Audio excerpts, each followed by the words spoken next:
You don't know what to focus on now. Depends where your account is. I always tell people the first thing when your account's new, get a 5-star weapon, or a 6-star if you can, but get a 5-star weapon. Pretty easy. If you're lazy, if you're like extra lazy, you can drop like $1 on the game or something. I think it's like, yeah, this one here. And just for that, you'll get a 5-star sword. And then once you have that, you level up the sword and the character, and then work your way to 6-star memories. Don't level up anything that's not 5-star unless you absolutely have to. And even then, you only want to level them up while you have to. Because basically, you just want a 6-star set. And then once you're done, that's it. You should be able to do most content. Kamui you'll get for free. He'll come with all this for free. Except for the pet. And it'll come a little bit leveled. Not fully leveled, but a little bit. And then, who else?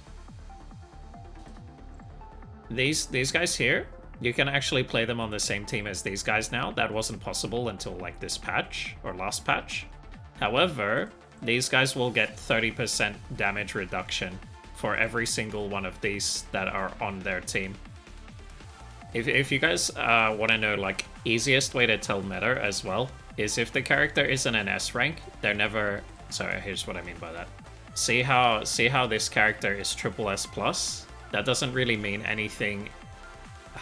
If the character's a natural S rank, let me show you details. See how it's not natural S, it's a B rank? Whereas if I come into 2B, for example, character's a natural S rank. So these characters will always be stronger than anyone that's like an A rank, for example, or a B rank, naturally. Of course, they can be leveled up, but I will tell you right now, triple S plus A rank or B rank will have zero competition on a triple S plus natural S rank. Like, there is no competition. None. So, if you want meta, that's how you chase meta. And then, also remember, within S ranks, not all S ranks are made equally as well. There are good ones and worse ones. If you want my opinion, obviously A2 is good, but you can't get her anymore. Firelive can be quite handy. And this Vera, Lightning Vera.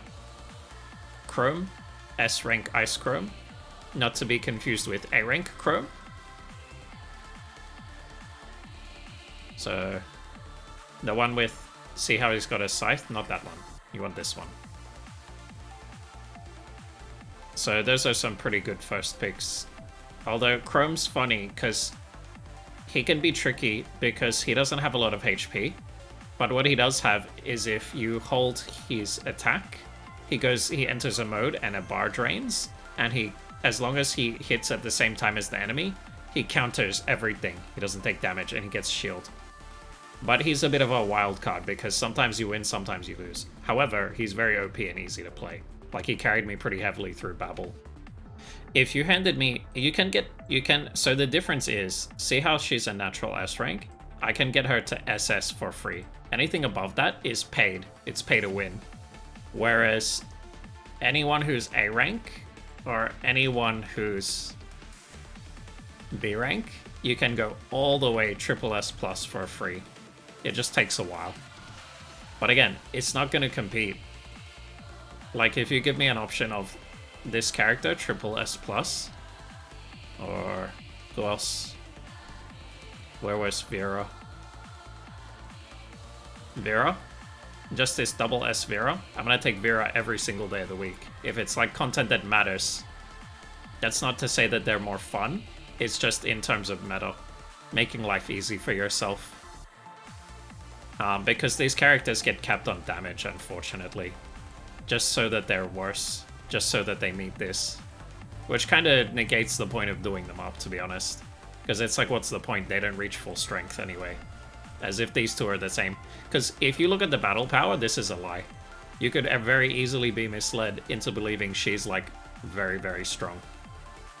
She is, to a degree, but there is zero competition here. None.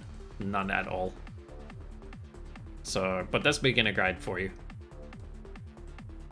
Level up one character first, focus one character, 5-star weapon at least, or 6-star if you can. And same with the memories, 5-star at least or 6-star. And a really good beginner set you want to get is, where is it? Here, this one here. 4 Hannahs. Because Hannah can be used on like literally everyone, and it's so versatile. You just get extra 3 pings for free. So you can change it. And then the other one I had on here was Darwin, because you get extra damage for 3 pings, basically. So that's a really good set. The only thing you want to know is with swords, if you get a 5-star sword, it can be really handy because like 5 different characters can use swords.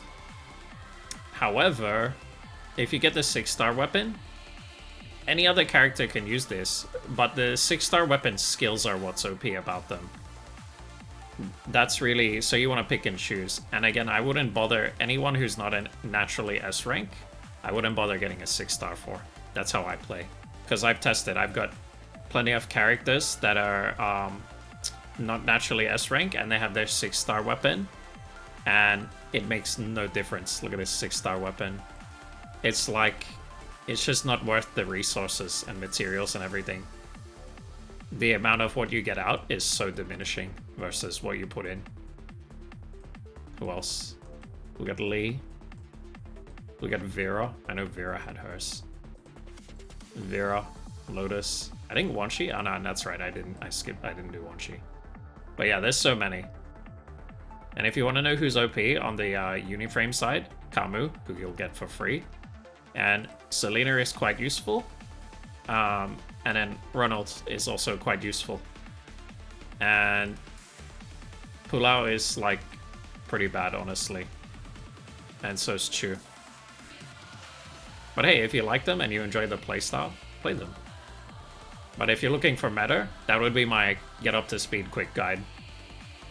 And then as soon as you're done focusing on one, and you've like got them as high level as they can go and stuff, and they've got a full set, then you keep going, you do another one and another one. So the idea is you've now got a full team, and now you're set, and then hopefully you can do a full team here as well. At least 3. If I had to pick 3, it would be Kamui, Ronald, and Selena. And then, yeah, that's pretty much... And then you go from there. You just keep building your account more and more. And then there's different things you can do as well. So when I say fully leveled up, I mean just that. Just level it up as much as it can, and then overclock it, level it up again, all the way to level 45, right? And then once you've done like 3 characters like that, and then 3 on each side, Uniframe and Transcendent, so that's a total of 6 characters, then you can come in here and you can say, okay, I can do pretty much all the content now. Now you can start worrying about, you can actually come in here and resonate and make them stronger. It powers up their abilities. And then you can hypertune as well, which is another thing on top of that. But again, that's endgame, that's very resource intensive, a lot of diminishing returns for the amount of farming and resource you have to put in. So I wouldn't worry about that too much. Don't worry if you forget that. I've got guides on that on YouTube. You can come back to that when you get there. That is one thing I will say. My Lucia, my Lotus, the beginning starter Lucia, I really liked playing her. She was really fun. So I went all in with resources, but that was a side project. I just had enough resources that I could afford to do it. If you're looking for like meta characters and stuff, look, do what you need to do. If that's the character you have, she's gonna get you through the game. Level her up, do what you need to do, you know what I mean? But if you're chasing like just making the game playable, like easier and stuff, she's not the character. So like I love using Lotus. I think her kit's really fun. But again, she's like naturally she's not a strong character. You can make her, there are things you can do, and in certain game modes, everyone has their strengths. So if you know the game well, you can mess around. But here's the thing. So if I'm playing endgame content, right? Why am I gonna use Lotus, whose damage is heavily capped and make my life really hard, right? I'm gonna have to dodge way more. The game's gonna go for like 10 minutes longer, 5 minutes, whatever it is. And it's gonna be a lot harder. And it's like, I could do that, or I could just play like an actual S rank and then the game's over a lot quicker and easier. So it's like, you still get punished for using them. You can play them. You can do it. You can make up for it with skill. But you're doing just that. You're making up for it with skill. And it's not always applicable, because what happens is sometimes there's a timer on the stage, and sometimes you literally don't have enough damage to finish the stage in time. But that's like really endgame content. I'm not talking about like story mode and stuff as much. You should be able to breeze through that pretty easy. You still feel like you get the same Warzone? Yeah, Warzone's rough, man. But that's also, it's like about skill as well. It's like, how many times do you replay it? You gotta be really patient. And then you figure out, you're like, okay, this is how you beat this wave the quickest, this is how you beat this wave, and so on. And then the stars have to align, you have to get the perfect orb sets and everything. If you don't start with the right orbs, you're already gonna lose. It's such a meld. That's why I'm not competitive in Warzone and that. As long as I get into the top percent, it's like easy. It's easy thanks to Near Team. But Near Team already had its rerun, so you can't get Near Team anymore.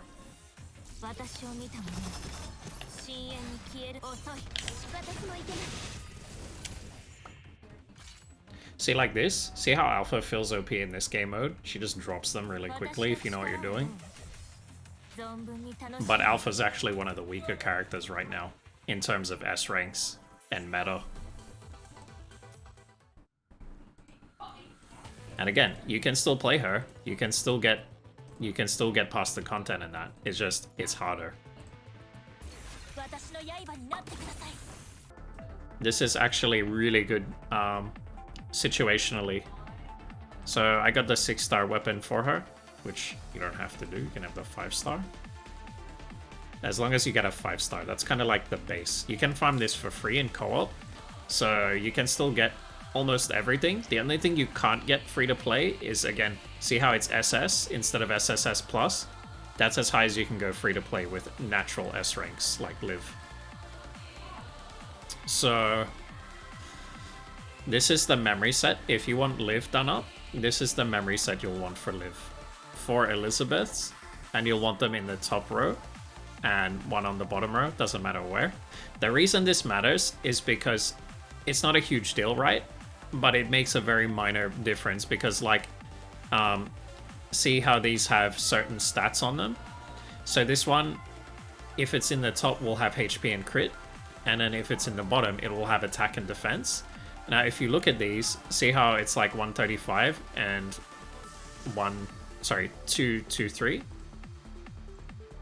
See how it's different? See how I'm missing like 3 attack? So it's really not that big a deal, right? It doesn't matter. It's not worth restarting over. But hey, if you're doing it the first time and you can, why not just get that extra 3 attack? You know what I mean? And then at least that stacks on 2, because now it's like 6 extra attack because it's 2 of them. But yeah, 2 Cody and 4 Elizabeth is what I have on Firelive. 5-star weapons. So this is where you grind out 5-star weapons. You come to event, and then co-op, and then it's really slow. So what you have to do is you want these. You play co-op until you get this, and you get this. You don't care about anything else, none of the drops. Because the chance of you actually getting good drops are so low, unless they've changed it. But you need to do these until you have 450. I think that takes like 3 weeks or something. It was pretty long. And then that burns a lot of stamina as well. And then you'll come into the shop. And then you'll go to Recycle, I think it is. Yep, Recycle shop. And then you'll go 5-star weapon. And then you can come in here once you have 450. And you can pick any one you want. Just make sure it's the right one for the right character. I don't know how many times so many people have messed this up, including myself. Because it can get confusing. You're like, oh, a sword. That's for Nanami. And then you get it, and it's the wrong Nanami. It's like B rank Nanami instead of S rank Nanami. In general, I would say if you see a 6-star memory in here that you need for a set, you can grab it. However, it's very expensive. Like, if you can avoid it, I would. But sometimes it's just necessary when you're starting. just to finish a set and get to a point where you can play the game easy. It just depends. It's a choice you gotta make. And then once you get to a certain point in the story, you can come in here and play all these and unlock them all the way to the end. And then you just auto-farm materials. People, there's this endless debate. People will be like, no, you need to come into the event, whatever the event is in the time, and you need to grind these out. And then you come to the event shop. Now, you can get the current characters, whoever the character is. Right now, it's Nanami, like you can see on the main thing. It's the new Nanami with the mech. And you can get their memories, usually for a good discount, or you can get other ones here. But it's really not a big difference in terms of, like, if you're gonna grind this stage, or if you're gonna grind... Like, there is a slight difference, but it can go either way. And it's just not worth, like, it's not worth melding over, oh shit, am I gonna get, like, 3 more cogs from this or from the event? So it's just like, do whatever's easy, whatever you have time for. Instead of melding, like, oh shit, should I do all the calculations and, oh, there's, like, an extra 3 cogs here. I don't know, man, just instead of wasting an hour on that, just go to work for an hour and just swipe, like, $5. You'll get a serum, you'll get more cogs, there you go. Like, there's always a few different ways you can get these, but these are the shards. Once you have 150, speaking of, you can get a 6-star weapon. Oh, did I say weapon? That's my bad. That's my bad. If I said just straight weapon. Yeah, these are weapon resonance. Sorry, I should have clarified. Don't get that confused. So what weapon resonance is this. So it's basically you get one 6-star weapon, and now you feed it another 6-star weapon 3 times to make it stronger. Like, this one gets 15% extra attack. This one gives me more orbs. This one's more attack again. And so this is kind of really pay to win sort of stuff. But if you have a 6-star weapon, which I'm sure you'll end up with one eventually, you can, instead of having another 6-star weapon, that's where you can use those shards for to level that up. Actually, speaking of, that's the next thing. As soon as you unlock them, you want to come into weekly. This is what matters. Most people don't understand the system, or just they forget about it. Don't forget about this. Dailies is one thing. Yeah, sure, that's cool. That's good for leveling up a bit. But this is what really matters. Do student missions if you want levels, and you can do this as well. But this is what matters. You do your weekly missions. And I can't stress this enough. You don't have to be strong enough to actually finish the stages. Just play them. That's all you gotta do. And you will get most of the BC every week. You'll get most of it. So even if you die, if you try the mission and you fail it and you die, don't quit, don't restart. Just end. You'll get the BC for trying. That's where all your character summons come from. That's where they all come from. Unless you're swiping. Like, that'll be where like 80% of them come from. And then if you want a nice little boost, monthly pass, this one here. Monthly pass A. If you can see it says A there. That's the best one you can get. You get 100 black cards every day and just 300 instantly. And it's only 30 RC, which is like, what is that in monies? It's 7 USD.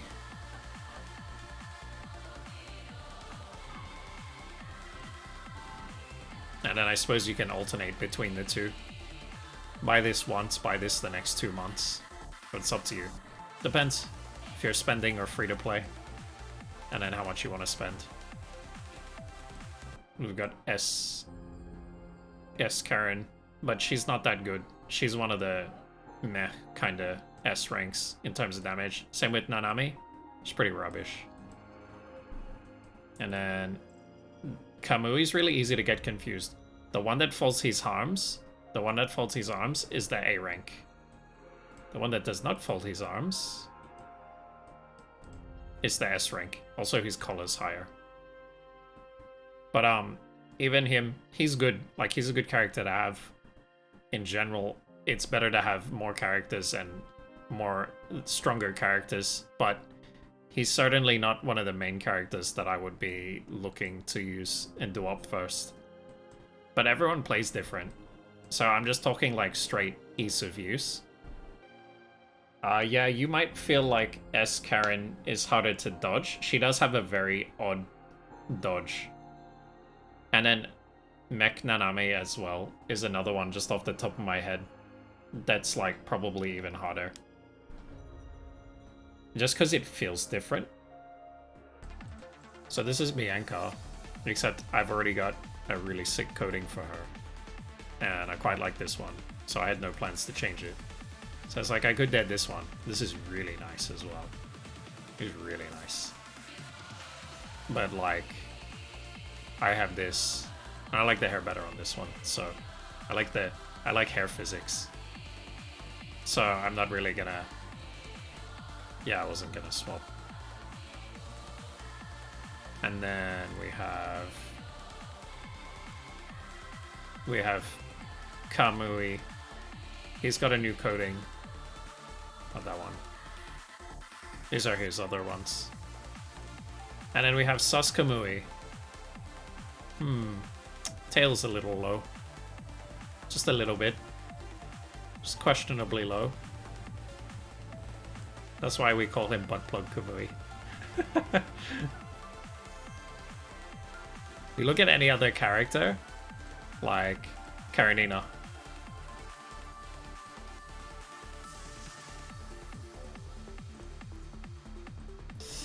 Nothing sus here. Nothing sus at all. I mean, it's kind of a bit strange that it comes out of the bow, but nothing else sus. And then we have...